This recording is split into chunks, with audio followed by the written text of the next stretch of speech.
നമസ്കാരം. KSRന്റെ 20ാമത്തെ എപ്പിസോഡിലേക്ക് ഏവർക്കും സ്വാഗതം.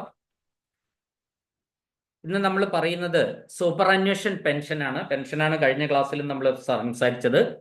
ഇന്നും പെൻഷനെ പറ്റി തന്നെയാണ് പറയുന്നത്.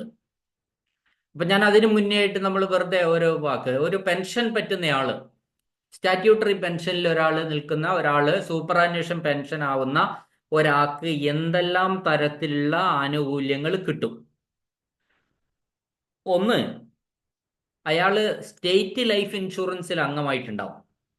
ആ ഇൻഷുറൻസ് റിട്ടയർ ചെയ്യുന്നതോടുകൂടി മച്ചുറായിട്ടുണ്ടാവും. ആ പണം കിട്ടും. രണ്ടാമത് ഗ്രൂപ്പ് ഇൻഷുറൻസിൽ നമ്മൾ പണം അടച്ചിട്ടുണ്ട്. ആ പണം അടച്ചത്, ഗ്രൂപ്പ് ഇൻഷുറൻസിന്റെ ഒരു പ്രശ്നം എന്ന് പറഞ്ഞാൽ എല്ലാ റിട്ടയർമെന്റിന് ശേഷം മാത്രമേ അതിന് അപ്ലൈ ചെയ്യാൻ പറ്റുള്ളൂ എന്നാണ്. അവസാനത്തെ റിട്ടയർമെന്റ് ദിവസവും കഴിഞ്ഞതിന് ശേഷം അതിന്റെ സാലറി കൂടി വാങ്ങിയതിന് ശേഷം മാത്രമേ നമുക്ക് അതിന് അപ്ലൈ ചെയ്യാൻ പറ്റുള്ളൂ. അപ്പോൾ SLAയും ഗ്രൂപ്പ് ഇൻഷുറൻസും നമുക്ക് റിട്ടയർമെന്റിന് ലഭിക്കും. മറ്റൊന്ന് നമുക്ക് ലഭിക്കുന്നത് ടെർമിനൽ സറണ്ടർ ആണ്. നമ്മളുടെ അക്കൗണ്ടിൽ നമ്മൾ ആരായിക്കോട്ടെ, അത് വെക്കേഷൻ ആയിക്കോട്ടെ നോൺ വെക്കേഷൻ ആയിക്കോട്ടെ, നമ്മളുടെ അക്കൗണ്ടിൽ ഏൺ ലീവ് ബാലൻസ് നിൽക്കുന്നുണ്ടെങ്കിൽ ആ ഏൺ ലീവ് റിട്ടയർമെന്റിന് ശേഷം നമുക്ക് സറണ്ടർ ചെയ്യാം, പരമാവധി 300 ദിവസം വരെ. ആ റിട്ടയർമെന്റ് ശേഷം ചെയ്യുന്ന സറണ്ടറിനാണ് നമ്മൾ ടെർമിനൽ സറണ്ടർ എന്ന് പറയുന്നത്. ആ ടെർമിനൽ സറണ്ടറിന് ഗവൺമെന്റ് നിയന്ത്രണങ്ങൾ ബാധകമല്ല, അതിന് ബാധകമാക്കാറില്ല സാധാരണഗതിയിൽ. മറ്റ് സറണ്ടറിന് ഉള്ള 30 days എന്നോ അല്ല മറ്റ് സാമ്പത്തിക റെസ്ട്രിക്ഷനിലോ ഒന്നും ഇതിന് നിയന്ത്രണം വരുത്താറില്ല. അത് ടെർമിനൽ സറണ്ടർ ആയിട്ട് വാങ്ങാവുന്നതാണ്. അപ്പൊ 3 ഞാൻ പറഞ്ഞു: SLA, GIS, ടെർമിനൽ സറണ്ടർ. അടുത്തതാണ് നമ്മൾ ഓൾറെഡി കഴിഞ്ഞ എപ്പിസോഡിൽ ഡിസ്കസ് ചെയ്ത DCRG, death come retirement gratuity. അതായത് ഒരു വർഷ സർവീസിന് അരമാസത്തെ ശമ്പളം എന്ന കണക്കിൽ പരമാവധി 33 വർഷത്തേക്ക് പരമാവധി 16.5 ഇരട്ടി അവസാന ലഭിക്കുന്ന ശമ്പളത്തിന്റെ 16.5 ഇരട്ടി ലഭിക്കുന്നതാണ് പരമാവധി. DCRG എന്ന് പറയുന്നത്, DCRGയുടെ മാക്സിമം ലിമിറ്റ് 17 ലക്ഷമാണ്. അതും നമുക്ക് ലഭിക്കും. അപ്പൊ 4 SLI, GIS, പിന്നെ ഏൺ ലീവ് സറണ്ടർ ഉണ്ടെങ്കിൽ അത്, പിന്നെ DCRG. മറ്റൊന്ന് പ്രോവിഡന്റ് ഫണ്ട്. സർവീസിൽ നിന്ന് റിട്ടയർ ആവുന്നതിന് 5-6 മാസം മുമ്പ് തന്നെ നമുക്ക് അപേക്ഷിക്കാവുന്ന ഒന്നാണ് പ്രോവിഡന്റ് ഫണ്ട്. അത് KSPF ഉണ്ട്, GPF ഉണ്ട്, അങ്ങനെ പല രീതിയിൽ പ്രോവിഡന്റ് ഫണ്ടുകളുണ്ട്. ആ പ്രോവിഡന്റ് ഫണ്ടുകളിൽ നമ്മൾ നിക്ഷേപിച്ച തുകയും അതിന്റെ പലിശയുമാണ് നമുക്ക് കിട്ടുക സബ്സ്ക്രൈബ് ചെയ്യുമ്പോൾ. അല്ലെങ്കിൽ നമ്മൾ അഡീഷണൽ ആയിട്ട് നമ്മൾ ഓരോ മാസവും നിക്ഷേപിച്ചിരിക്കുന്ന തുകയും അതിന്റെ പലിശയുമാണ് പ്രോവിഡന്റ് ഫണ്ടിൽ നിന്ന് നമുക്ക് ലഭിക്കുന്നത്. ഇനി ഇതിനും പുറമെയാണ് നമുക്ക് പെൻഷൻ ലഭിക്കുന്നത്. നമുക്ക് പെൻഷനെ പറ്റി ഇപ്പൊ പറയുന്ന ആ പെൻഷൻ എന്ന് പറയുന്നത് ഞാൻ പറഞ്ഞിരുന്നു നേരത്തെ തന്നെ, അത് സർവീസിൽ കിട്ടുന്ന, നമ്മൾ ഗവൺമെന്റ് ഏൽപ്പിച്ചിരിക്കുന്ന ജോലി വളരെ കൃത്യമായി നമ്മൾ ചെയ്ത് അവസാനം നമുക്ക് അതിന്റെ ഒരു ആനുകൂല്യം തരുന്നതാണ് ശരിക്കും പെൻഷൻ എന്ന് പറയുന്നത്. പെൻഷൻ പറ്റുന്ന ഡേറ്റുകളെ പറ്റിയൊക്കെ ഞാൻ കഴിഞ്ഞ എപ്പിസോഡിൽ പറഞ്ഞിരുന്നു. ഈ പെൻഷന്റെ ഒരു പ്രത്യേകത എന്താന്ന് പറഞ്ഞാൽ, പെൻഷൻ മുൻകൂർ തരും. ഒരു എക്സാമ്പിൾ ഞാൻ പറഞ്ഞുതരാം. ഇപ്പൊ മാർച്ച് മാസത്തെ ശമ്പളം നമുക്ക് തരുന്നത് ഏപ്രിൽ 1-നോ 2-നോ. മാർച്ച് മാസത്തെ ശമ്പളം തരുന്നത് ഏപ്രിൽ 1-നോ 2-നോ എന്ന് പറഞ്ഞാൽ മാർച്ച് കഴിഞ്ഞതിന് ശേഷമേ മാർച്ചിലെ ശമ്പളം തരുള്ളൂ. അങ്ങനെ ഓരോ മാസവും അങ്ങനെ തന്നെയാണ്. എന്നാൽ ഇപ്പൊ ഒരു ഉദാഹരണം ഞാൻ പറയാം, മറ്റൊരു ഉദാഹരണം പറഞ്ഞാൽ, മെയ് 31-ന് ഒരാൾ റിട്ടയർ ആയി. മെയ് 31-ന് ഒരു റിട്ടയർ ആയി കഴിഞ്ഞാൽ അയാൾക്ക് മെയ് മാസത്തെ ശമ്പളം ജൂൺ 1-ാം തീയതിയോ 2-ാം തീയതിയോ കിട്ടും. ഒപ്പം അയാൾക്ക് ജൂൺ 1-ന് ജൂൺ മാസത്തെ പെൻഷനും കിട്ടും. ജൂൺ മാസത്തെ പെൻഷൻ ജൂൺ 1-നാ കൊടുക്കുക എന്ന് പറഞ്ഞാൽ പെൻഷൻ മുൻകൂർ കൊടുക്കുന്നു എന്നർത്ഥം. അപ്പൊ അത്തരത്തിൽ റിട്ടയർ ചെയ്യുന്ന ഒരാൾക്ക് ആ ജൂൺ 1-ന് ജൂൺ 2-നുമായിട്ട് പെൻഷനും കിട്ടും, മെയ് മാസത്തെ ശമ്പളവും കിട്ടും എന്നാണ് ഞാൻ പറഞ്ഞത്. ഇനി അതാണ് പെൻഷൻ. ഈ പെൻഷൻ എങ്ങനെയാ? വളരെ സിമ്പിളാണ് പെൻഷൻ. അപ്പൊ പെൻഷനെ പറ്റി നമ്മൾ കണക്ക് കൂട്ടുമ്പോൾ അത് വലിയ ഇക്വേഷൻ ഒന്നും വെച്ച് നമ്മളൊന്നും ചെയ്യേണ്ട കാര്യമില്ല. ഇത് ഒബ്ജക്റ്റീവ് ക്വസ്റ്റ്യൻ ആണ്.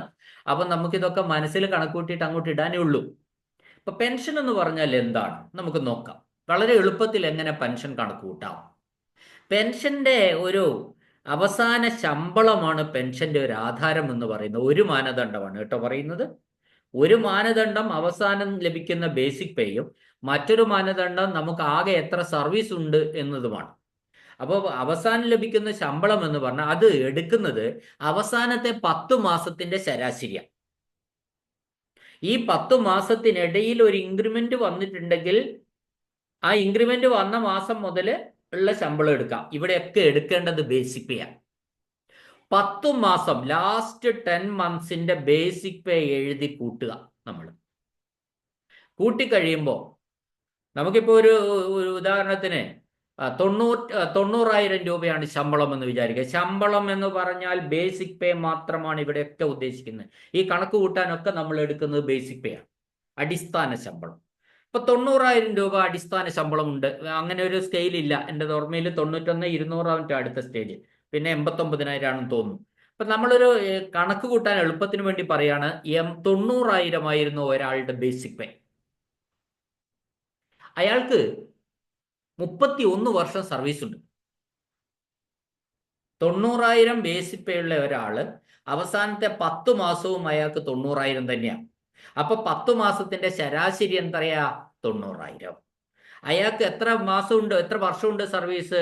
31 വർഷമുണ്ട്. അപ്പൊ 30 വർഷത്തേക്കാണ് ഫുൾ പെൻഷൻ കിട്ടുക. അങ്ങനെയെങ്കിൽ അയാൾക്ക് 45,000 രൂപയായിരിക്കും അയാളുടെ അടിസ്ഥാന പെൻഷൻ എന്ന് പറയുന്നത്. ഈ പെൻഷനിലും ബേസിക് പെൻഷനിലും അതിൻ്റെ ഡിയർനെസ് റിലീഫും ലഭിക്കുന്നുണ്ട്. അപ്പൊ ബേസിക് പെൻഷൻ ആണ് ഞാൻ പറയുന്നത്. 90,000 ആകെ അവസാനത്തെ ബേസിക് പേ ഹരിക്കണം 2.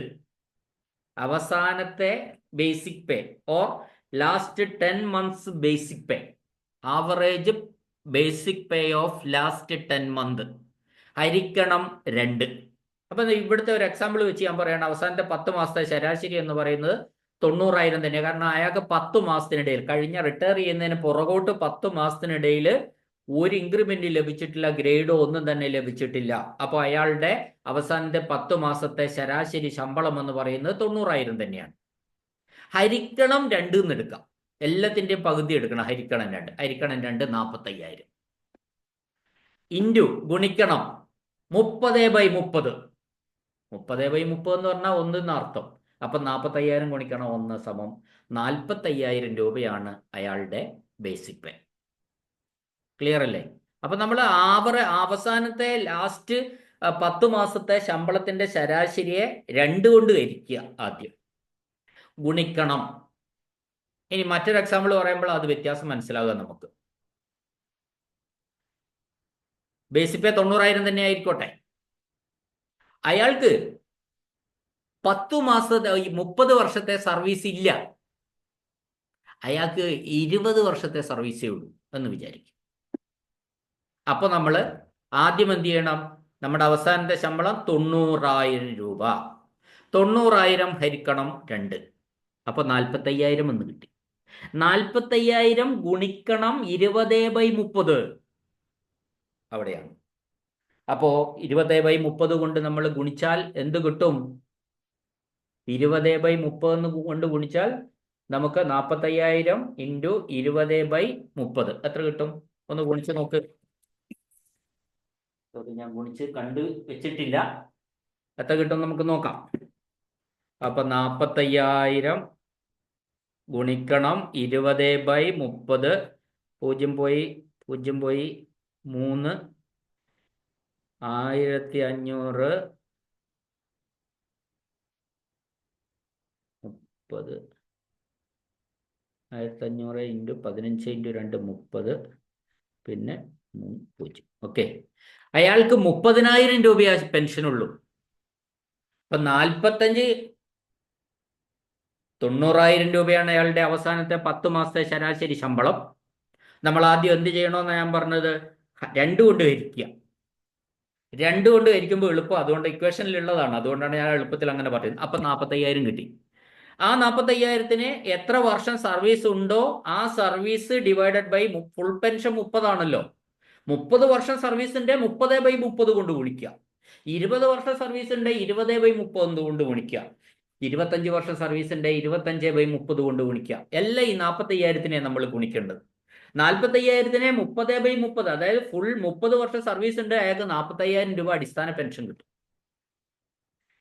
അയാൾക്ക് 20 വർഷം സർവീസ് ഉള്ളെങ്കിൽ 20/30 കൊണ്ട് 45,000-നെ ഗുണിക്കണം. അപ്പോൾ കിട്ടുക 30,000 രൂപയാകും ബേസിക് പെൻഷൻ. 25 വർഷം ഉണ്ട്, 25/30 കൊണ്ട് ഗുണിക്കണം. 28 വർഷം ഉണ്ട്, 28/30 കൊണ്ട് ഗുണിക്കണം. 29 വർഷമാണെങ്കിൽ 29/30 കൊണ്ട് ഗുണിക്കണം. അപ്പൊ ഇതെല്ലാം 45,000-ൽ താഴെ വരുള്ളൂ.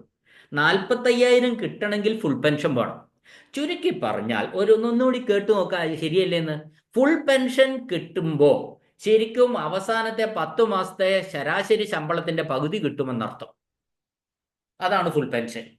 അവസാനത്തെ 10 മാസത്തെ ശരാശരി ശമ്പളത്തിന്റെ പകുതിയാണ് കറക്റ്റ് പറഞ്ഞാൽ 30 വർഷത്തെ പെൻഷൻ അഥവാ ഫുൾ പെൻഷൻ എന്ന് പറയും.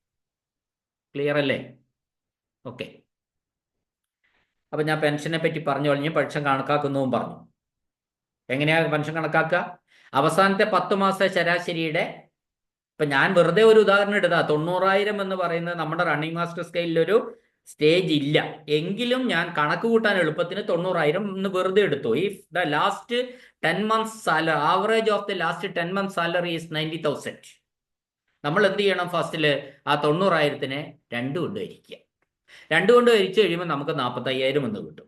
ആ 45,000-ത്തെ നമ്മൾ 30 വർഷം ഉണ്ടെങ്കിൽ പിന്നെ ഒന്നും ചെയ്യേണ്ട, 45,000 തന്നെ അയാളുടെ ബേസിക് പെൻഷൻ. 25 വർഷമേ ഉള്ളൂ എങ്കിൽ ആ 45,000-നെ 25/30 കൊണ്ട് ഗുണിക്കണം. ഇത്രയേ ഉള്ളൂ. That's all. അപ്പൊ പരമാവധി 45,000 ഫുൾ പെൻഷൻ ആണെങ്കിൽ 45,000 കിട്ടും. പിന്നെ അതിന്റെ ഡിയർനെസ് റിലീഫും, പിന്നെ നമ്മളെ ആരോഗ്യ ഇൻഷുറൻസിൽ ഒരു 500 രൂപ അത് ഇപ്പോ മെഡിസബിലേക്ക് വിടുകയാണ്. അതുമാണ് ഒരു പെൻഷനർക്ക് കിട്ടുന്ന പെൻഷൻ എന്ന് പറയുന്നു. ഇനി നമ്മൾ ശ്രദ്ധിക്കേണ്ട കാര്യം, ഈ പെൻഷൻ കഴിഞ്ഞാൽ നമുക്ക് കമ്മ്യൂട്ടേഷൻ ഓഫ് പെൻഷൻ എന്ന് പറയുന്ന ഒരു ഓപ്ഷൻ ഉണ്ട്. കമ്മ്യൂട്ട് ചെയ്യാം പെൻഷൻ. എന്താണ് പെൻഷൻ? അതും നമുക്ക് റിട്ടയർ ചെയ്യുമ്പോൾ കിട്ടുന്നതാണ്. നമുക്ക് പെൻഷൻ കിട്ടും. പെൻഷൻ എത്രയാ കിട്ടുക എന്ന് പറയാനായിട്ടില്ല. അത് നമ്മൾ ഇത്രയുമാണ് നമ്മുടെ അടിസ്ഥാന പെൻഷൻ. ഇനി നമ്മൾ തിരിച്ചു പോവാണ് വീണ്ടും. കമ്മ്യൂട്ടേഷൻ എന്താണ്? അത് നമുക്ക് കയ്യിൽ കിട്ടുന്ന പണമാണ് പെൻഷൻ. അതായത് നമുക്ക് കിട്ടുന്ന പെൻഷന്റെ, ബേസിക് പെൻഷന്റെ 40% 12 വർഷത്തേക്ക് കണക്ക് കൂട്ടിയിട്ട് നമുക്ക് ഒരുമിച്ച് വാങ്ങാം. ഓക്കെ. നമുക്ക് കിട്ടുന്ന പെൻഷന്റെ, ബേസിക് പെൻഷന്റെ 40% 12 വർഷത്തേക്ക് ഒരുമിച്ച് കണക്ക് കൂട്ടിയിട്ട് നേരിട്ട് കയ്യിൽ വാങ്ങാം. ഏതാണ് കമ്മ്യൂട്ടേഷൻ എന്ന് പറയുന്നത്. ഇങ്ങനെ കമ്മ്യൂട്ട് ചെയ്തു കഴിഞ്ഞാൽ പിന്നെ നമ്മൾ നേരത്തെ കണക്ക് കൂട്ടി വെച്ച പെൻഷന്റെ ബാക്കി 60% മാത്രമേ നമുക്ക് കയ്യിൽ കിട്ടുള്ളൂ. അപ്പൊ ഈ 40% ചെയ്യുമ്പോൾ എങ്ങനെയാ വരിക എന്ന് നമുക്കൊന്ന് നോക്കാവുന്നതാണ്. നോക്കുക. ഒരാളുടെ എളുപ്പത്തിന് വേണ്ടിയുള്ള കണക്കുകളാണ് ഞാൻ ഇവിടെ വെക്കുന്നത്. ഒരാളുടെ കമ്മ്യൂട്ടേഷൻ കണക്ക് കൂട്ടാൻ പോവാ കേട്ടോ. കമ്മ്യൂട്ടേഷൻ കണക്ക് കൂട്ടുമ്പോൾ നമുക്ക് പറയാനുള്ളത്, ഒരാളുടെ ബേസിക് പേ 1,00,000 രൂപയായിരുന്നു എന്ന് വിചാരിക്കുക. ബേസിക് പേ 1,00,000 ആയിരുന്നു. അപ്പോൾ അയാൾക്ക് 30 വർഷം സർവീസ് ഉണ്ട്. അപ്പോൾ 1,00,000 ഹരിക്കണം 2 = 50,000. 30 വർഷം ഉള്ളതുകൊണ്ട് 50,000 രൂപയാണ് അയാളുടെ പെൻഷൻ എന്ന് പറയുന്നത്, അഥവാ ബേസിക് പെൻഷൻ എന്ന് പറയുന്നത്. ഈ 50,000 രൂപയിൽ 50,000-ന്റെ 40% 12 വർഷത്തേക്ക് ഒരുമിച്ച് കണക്ക് കൂട്ടിയിട്ട് അപ്പം തന്നെ വാങ്ങാൻ പറ്റും. അതിനാണ് നമ്മൾ കമ്മ്യൂട്ടേഷൻ എന്ന് പറയുന്നത്. 12 വർഷത്തേക്കാണ് വാങ്ങാം. എന്താ ഈ 12 എന്ന് പറഞ്ഞാൽ അതൊരു കണക്കാണ്. 12 കഴിഞ്ഞാൽ നമുക്ക് വീണ്ടും ആ പഴയത് തിരിച്ചു കിട്ടും. അപ്പം ഞാൻ ആ 50,000 വെച്ചിട്ട് അവിടെ 1,00,000 ആവറേജ് 10 മാസത്തെ ആവറേജ് സാലറി എന്ന് പറയുന്നത് 1,00,000. ആ 1,00,000-ന്റെ പകുതി ഞാൻ ആദ്യം എടുത്തു, 50,000. ഇനി 50,000 രൂപയാണ് ഇദ്ദേഹത്തിന്റെ ബേസിക് പെൻഷൻ. എല്ലാ എക്സാമ്പിൾ കേട്ടോ, ഇത് സ്റ്റേജിലുള്ളതല്ലേ. ഈ റിട്ടയർമെന്റ് പിന്നെ റണ്ണിങ് മാസ്റ്റർ സ്കെയിലിൽ ഈ 1 ലക്ഷം ഇല്ല കറക്റ്റ് എന്നാ ഞാൻ മനസ്സിലാക്കും. ഓക്കെ, അത് പിന്നീട് പറയാം, നമുക്ക് കണക്കറിയാൻ വേണ്ടിയാണല്ലോ. ഓക്കെ, 50,000ത്തിന്റെ ഞാൻ കണക്ക് കൂട്ടാൻ പോവാണ്. 40% കണക്ക് കൂട്ടിയിട്ട് അയാൾക്ക് 12 വർഷത്തേക്ക് ഒരുമിച്ച് മേടിക്കാം. 50,000ത്തിന്റെ 40% എത്ര പറയാ? 50,000ത്തിന്റെ 40% എത്ര? 50,000ത്തിന്റെ 40% എന്ന് പറയുന്ന 20 20,000 രൂപയാണ്.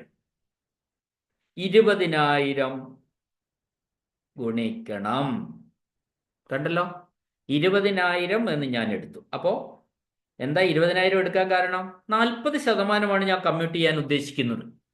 പരമാവധി അതേ അനുവദിച്ചു തരുള്ളൂ, അതിൽ കൂടുതൽ തരില്ല. അപ്പൊ 40% ഞാൻ 20,000 എടുത്തു. ഗുണിക്കണം എത്ര വർഷത്തേക്കാ? 12 വർഷത്തേക്കാണ് ഞാൻ കമ്മ്യൂട്ട് ചെയ്യും. അപ്പൊ ഗുണിക്കണം 12 ഗുണിക്കണം. നമ്മൾ റിട്ടയർ ചെയ്തത് 56ാമത്തെ വയസ്സിലാണെങ്കിൽ നമുക്ക് ഒരു കമ്മ്യൂട്ടേഷൻ ഫാക്ടർ എന്ന് പറയുന്ന ഒരു ടേബിള് ഗവൺമെന്റ് ഉണ്ടാക്കിയിട്ടുണ്ട്. ആ ടേബിളിൽ നമ്മൾ 56 വയസ്സിൽ റിട്ടയർ ചെയ്ത് കഴിഞ്ഞാൽ നമ്മളുടെ കമ്മ്യൂട്ടേഷൻ ഓരോരുത്തരുടെ എല്ലാവരും തുല്യമാണ്. 57ാമത്തെ വയസ്സിലെ കമ്മ്യൂട്ടേഷൻ ഫാക്ടർ എന്ന് പറയുന്നത്, അതായത് അടുത്ത ബർത്ത്ഡേയിലെ കമ്മ്യൂട്ടേഷൻ ഫാക്ടർ എന്ന് പറയുന്നത് 11.1 ആണ്. 11.1. അതിനോരോ ടേബിൾ ഉണ്ട്. അത് പ്രായം കുറയും തോറും കമ്മ്യൂട്ടേഷൻ ഫാക്ടർ കൂടും. അത് കോൺസ്റ്റന്റ് വാല്യൂ ആണ്, ഒരു സ്ഥിര വാല്യൂ ആണ്. പ്രായം കൂടുന്തോറും കമ്മ്യൂട്ടേഷൻ ഫാക്ടർ കുറയുകയും ചെയ്യും. അപ്പൊ ഇവിടെ നമുക്ക് കിട്ടുന്നത് എല്ലാവർക്കും 56ലാണ് എല്ലാവരും റിട്ടയർ ചെയ്യുന്നതെങ്കിൽ എല്ലാവർക്കും കിട്ടുന്ന കമ്മ്യൂട്ടേഷൻ ഫാക്ടർ എന്ന് പറയുന്നത് 11.1 ആണ്. ആ 11.1 കൊണ്ടാണ് നമ്മൾ ഗുണിക്കേണ്ടത്. എന്തൊക്കെ ഗുണിക്കണം? നമുക്ക് അവസാനം നമ്മൾ കണക്ക് കൂട്ടിയെടുത്ത നമ്മുടെ പെൻഷൻ എത്രയാണ്? Basic pension. Here it is 50,000. ഇവിടെ നമ്മൾ 50,000 രൂപ എന്ന് കണക്ക് കൂട്ടാൻ വേണ്ടി ഒരു കണക്കെടുത്തു. 50,000ത്തിന്റെ 40% എത്രയാണ്? എത്ര ശതമാനമാണ് പരമാവധി കമ്മ്യൂട്ട് ചെയ്യുക? 40% പരമാവധി കമ്മ്യൂട്ട് ചെയ്യുക. അപ്പോ 40 എടുത്തു, 50,000ത്തിന്റെ 40% എടുത്തു. സോ 20,000 ഗുണിക്കണം എത്ര വർഷത്തേക്കാ കമ്മ്യൂട്ടേഷൻ? 12 വർഷത്തേക്ക് ഒരുമിച്ച് കണക്ക് കൂട്ടി കിട്ടും. അപ്പൊ ഗുണിക്കണം 12. 56ാമത്തെ വയസ്സിൽ റിട്ടയർ ചെയ്താൽ ഗവൺമെന്റ് അനുവദിക്കപ്പെട്ടിട്ടുള്ള ഒരു കമ്മ്യൂട്ടേഷൻ ഫാക്ടർ ഉണ്ട്, അതിട്ട് നമുക്ക് ഗുണിക്കാം. ഗുണിക്കണം 11.1 ഇവിടെ കമ്മ്യൂട്ടേഷൻ ഫാക്ടർ. 56 വയസ്സിൽ റിട്ടയർ ചെയ്യുന്ന എല്ലാവർക്കും ഇപ്പോൾ ലഭ്യമായിരിക്കുന്ന commutation factor, that constant value is 11.1. അപ്പൊ 11.1 ഇട്ട് ഗുണിക്കുക. നോക്കുക, 20,000 ഗുണിക്കണം 12 ഗുണിക്കണം 11.1. ഇതിൽ ഏതെങ്കിലും ഫാക്ടർ മനസ്സിലാവാത്തുണ്ടെങ്കിൽ കമന്റ് പറഞ്ഞാൽ മതി കേട്ടോ. കിട്ടുന്ന സംഖ്യ 26,64,000 രൂപ. 26,64,000 രൂപയാണ് കമ്മ്യൂട്ടേഷനായിട്ട് നമുക്ക് കിട്ടുന്നത്. റിട്ടയർ ഒക്കെ ചെയ്യുമ്പോൾ വലിയ എന്തെങ്കിലും ആവശ്യങ്ങളൊക്കെ ഉണ്ടെങ്കിൽ, കുട്ടികളുടെ കല്യാണോ അത്തരത്തിൽ കാര്യങ്ങളൊക്കെ ഉണ്ടെങ്കിൽ നമുക്ക് ഉപയോഗിക്കാൻ കഴിയുന്ന ഒരു സംഖ്യയായിട്ടാണ് ഇത്. വേണമെങ്കിൽ എടുത്താൽ മതി, കമ്മ്യൂട്ടേഷൻ ആഗ്രഹം ഉണ്ടെങ്കിൽ എടുത്താൽ മതി. അല്ലെങ്കിൽ ഈ 50,000 ഫുൾ പെൻഷനും അതിന്റെ DAയും നമുക്ക് ഓരോ മാസവും കിട്ടും എന്ന സത്യവും നമ്മൾ ഓർമ്മിക്കുക. പക്ഷേ ഈ 12 വർഷത്തിനിടയ്ക്കിൽ നമ്മൾ എപ്പോഴെങ്കിലും ഇല്ലാതായാൽ ഈ കമ്മ്യൂട്ടേഷനായി വാങ്ങിയ പണം തിരികെ അടയ്ക്കേണ്ടതില്ല എന്നതാണ് ഇതിന്റെ ഒരു അഡ്വാൻറ്റേജ്. 12 വർഷത്തിനിടയിൽ നമ്മൾ മരണപ്പെട്ടു പോയാൽ ആ തുക തിരികെ അടയ്ക്കേണ്ടതില്ല. അതാണ് കമ്മ്യൂട്ടേഷന്റെ ഒരു മെച്ചം ആയിട്ട് നമുക്ക് പറയാനുള്ളത്. കമ്മ്യൂട്ടേഷന് പ്രത്യേക അപേക്ഷ വേണം എന്ന കാര്യവും നമ്മൾ ഓർമ്മിക്കാം. കമ്മ്യൂട്ടേഷൻ കണക്ക് കൂട്ടുന്ന വിധം നിങ്ങൾക്ക് മനസ്സിലായിട്ടുണ്ടാവുമെന്ന് ഞാൻ വിചാരിക്കുന്നു. ഈ 12 വർഷം കഴിഞ്ഞാൽ നമ്മളുടെ നേരത്തെ ഉണ്ടായിരുന്ന 50,000 രൂപ തിരിച്ചു വരും. 12 വർഷം വരെ മാത്രമേ ഉള്ളൂ. പിന്നെ അത് കഴിഞ്ഞാൽ പഴയ പെൻഷൻ ബേസിക് പേ തന്നെ തിരിച്ചു വരും. അപ്പോൾ നമുക്ക് എത്ര ബാക്കി കിട്ടും നിലവിൽ ആ കമ്മ്യൂട്ടേഷൻ കഴിഞ്ഞാൽ? ഇപ്പോൾ ഫോർ എക്സാമ്പിൾ കമ്മ്യൂട്ടേഷൻ കഴിഞ്ഞ് കിട്ടുന്ന പെൻഷനാണ് നമ്മൾ റെഡ്യൂസ്ഡ് പെൻഷൻ എന്ന് പറയുന്നത്, കുറയ്ക്കപ്പെട്ട പെൻഷൻ. ആ കുറയ്ക്കപ്പെട്ട പെൻഷൻ എന്ന് പറഞ്ഞാൽ 30,000 രൂപയേ ഉള്ളൂ നിലവിൽ കമ്മ്യൂട്ടേഷൻ കഴിഞ്ഞ് നമ്മളുടെ അടിസ്ഥാന പെൻഷൻ. അതും ആദ്യമുണ്ടായിരുന്ന 50,000ത്തിന്റെ ഡിയർനെസ് റിലീഫും കിട്ടും. ക്ഷാമാശ്വാസം എന്നാ പറയാ പെൻഷൻകാർക്ക് കിട്ടുന്ന DAക്ക്, ക്ഷാമാശ്വാസമാണ്. അപ്പോ ക്ഷാമാശ്വാസം എത്രയ്ക്ക് കിട്ടും? നേരത്തെ ഉണ്ടായിരുന്ന ഫുൾ പെൻഷൻ എത്രയായിരുന്നോ അതിന് ഉള്ള എമൗണ്ടിന്റെ ഡിയർനെസ് റിലീഫ് കിട്ടും. 30,000 അല്ല ഡിയർനെസ് റിലീഫ് കിട്ടുക, 50,000 കിട്ടും. എന്നാൽ 30,000 പെൻഷൻ പ്ലസ് 50,000 ഡിയർനെസ് റിലീഫുമാണ് നമുക്ക് ഓരോ മാസവും. പിന്നെ 500 രൂപ ഹെൽത്ത് ഇൻഷുറൻസ് ഉണ്ട്, അത് മെഡിസപ്പിൽ പോയാൽ ഈ രണ്ട് സംഖ്യയുടെ കൂട്ടുന്ന തുകയാണ് ഓരോ മാസവും പെൻഷനായി 1-ാം തീയതി നമുക്ക് ലഭിക്കുന്നത്. അപ്പോൾ ആ ജൂൺ മാസത്തെ പെൻഷൻ ലഭിക്കുന്ന തീയതി എപ്പോഴാണ്? ജൂൺ 1-ാം തീയതിയാണ്. ഡിസംബർ മാസത്തെ പെൻഷൻ എപ്പോൾ ലഭിക്കും? ഡിസംബർ 1-ന് കിട്ടും. ഡിസംബർ മാസത്തെ ശമ്പളം 1 കിട്ടും, ജനുവരി 1-ന് കിട്ടും. അപ്പോൾ അത് തമ്മിലുള്ള വ്യത്യാസം അതാണ്. പെൻഷൻ മുൻകൂർ ലഭിക്കുന്നു, ശമ്പളം എന്താ പറയണ്ടേ പിന്നെ ലഭിക്കുന്നു എന്നതാണ് സത്യം. ഇനി നമ്മളൊരാൾ കമ്മ്യൂട്ടേഷൻ അപേക്ഷിക്കാൻ പറ്റിയില്ല, 1 വർഷം കഴിഞ്ഞപ്പോൾ നമുക്ക് തോന്നി കമ്മ്യൂട്ടേഷൻ അപേക്ഷിക്കാം. അങ്ങനെ ചെയ്യാം.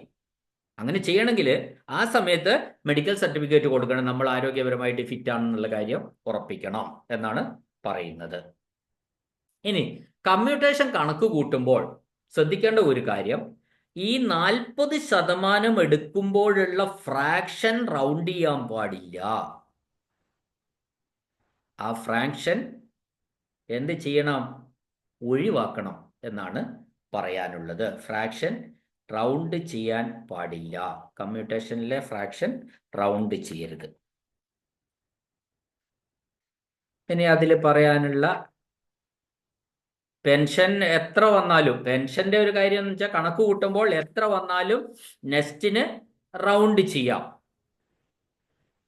എന്നാൽ കമ്മ്യൂട്ടേഷന് കണക്ക് 40% കണക്ക് കൂട്ടുമ്പോൾ ചില്ലറ വന്നത് ഒഴിവാക്കണമെന്നാണ് പറയുന്നത്.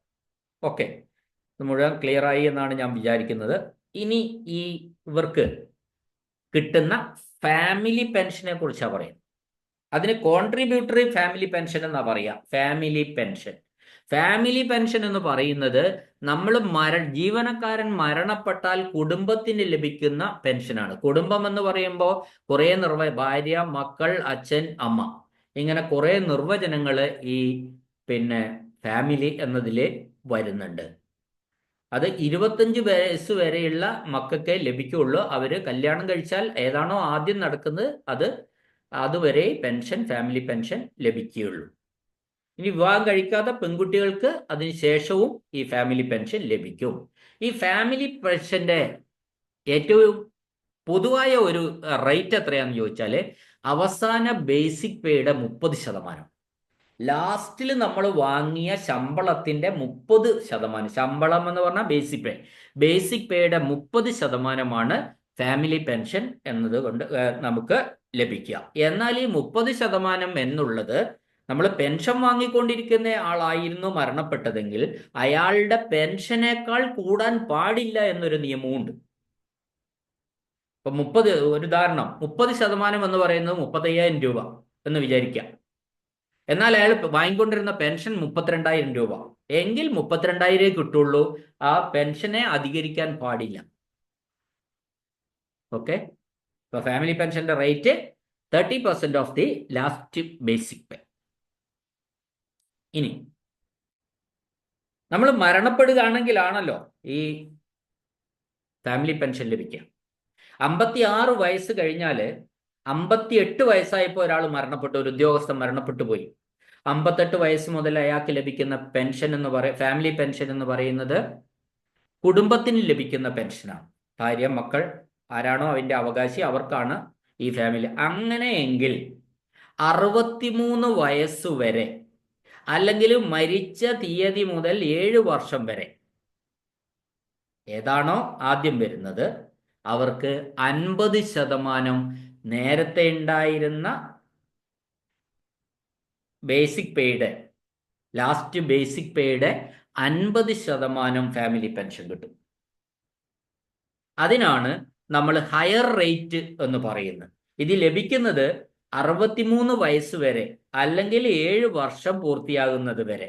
ഇതിലേതാണോ ആദ്യം വരുന്നത് അന്ന് വരെ മാത്രമേ ഈ ഹയർ റേറ്റ് ആയിട്ടുള്ള 50% ലഭിക്കുകയുള്ളൂ. അത് കഴിഞ്ഞാൽ 63 വയസ്സ് കഴിഞ്ഞാൽ, മരിച്ചയാൾക്ക് 63 വയസ്സ് കഴിഞ്ഞ് സങ്കല്പിച്ച് കഴിഞ്ഞാൽ അവർക്ക് നേരത്തെ പറഞ്ഞ 30% തന്നെ ലഭിക്കുകയുള്ളൂ. ഇനി 7 വർഷം സർവീസിൽ പൂർത്തിയാക്കിയതിന് ശേഷം ഒരാൾ മരണപ്പെട്ടാലും, സർവീസിൽ 7 വർഷം പൂർത്തിയാക്കിയതിന് ശേഷം ഒരാൾ മരണപ്പെട്ടാലും ഇതേ രീതിയിൽ ഹയർ റേറ്റ് കിട്ടും. അതായത് ലാസ്റ്റ് ബേസിക് പേയുടെ 50% ഫാമിലി പെൻഷനായിട്ട് കിട്ടും. എന്നാൽ 7 വർഷത്തിൽ താഴെ സർവീസ് മാത്രമേ ഉള്ളൂ എങ്കിൽ മരണപ്പെട്ട് കഴിഞ്ഞാൽ അയാൾക്ക് ഈ ഹയർ റേറ്റ് ലഭിക്കില്ല. മനസ്സിലായിട്ടുണ്ടാവും. പിന്നെ നമുക്ക് ഈ ഫാമിലി പെൻഷന് കൃത്യമായ ഒരു കണക്കുണ്ട്. ഫാമിലി പെൻഷൻ ഇഷ്ടപ്പെട്ട വ്യക്തിക്ക് കൊടുക്കാൻ പറ്റില്ല. നമ്മൾ ഇവർക്ക് ആർക്കും കൊടുക്കുന്നില്ല. നമ്മൾ വേറൊരു വ്യക്തിയെ നോമിനേറ്റ് ചെയ്താൽ അത് രീതി നടക്കില്ല. ഫാമിലി പെൻഷന് കൃത്യമായ ആർക്കാണ് കൊടുക്കേണ്ടതെന്ന് കൃത്യമായ കണക്ക് ഗവൺമെന്റ് പറഞ്ഞിട്ടുണ്ട്. അവർക്ക് മാത്രമേ കൊടുക്കാൻ കഴിയുള്ളൂ. ഓക്കെ, പെൻഷനും ഫാമിലി പെൻഷനും മനസ്സിലായിട്ടുണ്ടാവുമെന്ന് ഞാൻ വിചാരിക്കുന്നു. ഫാമിലി പെൻഷൻ എന്ന് പറയുന്നത് ലാസ്റ്റ് ബേസിക് പേയുടെ 30% ആണ്. ഫാമിലി പെൻഷൻ ലഭിക്കുന്നത് ഒരു ഉദ്യോഗസ്ഥൻ മരണപ്പെട്ട് കഴിയുമ്പോഴാണ്. സർവീസിലിരിക്കെ 7 വർഷത്തിന് ശേഷമാണ് മരണപ്പെടുന്നതെങ്കിൽ അയാൾക്ക് ലാസ്റ്റ് ബേസിക് പേയുടെ 50% ഹയർ റേറ്റിലുള്ള ഫാമിലി പെൻഷൻ ലഭിക്കും. മരണം സർവീസിൽ റിട്ടയർമെന്റിന് ശേഷമാണെങ്കിൽ 63 വയസ്സ് വരെ അവസാനത്തെ ബേസിക് പേയുടെ 50% അദ്ദേഹം മരണപ്പെട്ടതിന് ശേഷം ഫാമിലിക്ക് കിട്ടും. അത് ഹയർ റേറ്റ് ഒന്നുകിൽ 7 വർഷം അല്ലെങ്കിൽ 63 വർഷം പൂർത്തിയാകുന്ന തീയതി വരെ 50% കിട്ടും. And there after 30% of the last basic pay. Okay, ഇനി 2019 പേ റിവിഷൻ പ്രകാരം പരമാവധി പെൻഷൻ എന്ന് പറയുന്നത്, മിനിമം പെൻഷൻ എന്ന് പറയുന്നത് 11,500 രൂപയാണ്. മിനിമം പെൻഷൻ എന്ന് പറയുന്നത് 11,500 രൂപയും മാക്സിമം പെൻഷൻ എന്ന് പറയുന്നത് 83,400 രൂപയും. അതായത് മാക്സിമം പെൻഷൻ എത്ര കിട്ടും? 1,66,800 നമ്മളുടെ റണ്ണിങ് മാസ്റ്റർ സ്കെയിലിലെ അവസാനത്തെ പേ. അതിന്റെ പകുതിയാണ് 83,400. ഇനി മിനിമം ഫാമിലി പെൻഷൻ എന്ന് പറയുന്നത് 11,500 മാക്സിമം ഫാമിലി പെൻഷൻ എന്ന് പറയുന്നത് 50,400 50,400 എങ്ങനെ വന്നെന്ന് മനസ്സിലായിട്ടുണ്ടാവും. 1,66,800 നമ്മളുടെ റണ്ണിങ് മാസ്റ്റർ സ്കെയിലിലെ ഏറ്റവും ഉയർന്ന ബേസിക് പേ. അതിന്റെ 30% ആണ് 50,040. അപ്പോൾ മാക്സിമം ഫാമിലി പെൻഷൻ എന്ന് പറയുന്നത് 50,040 ആയിരിക്കും.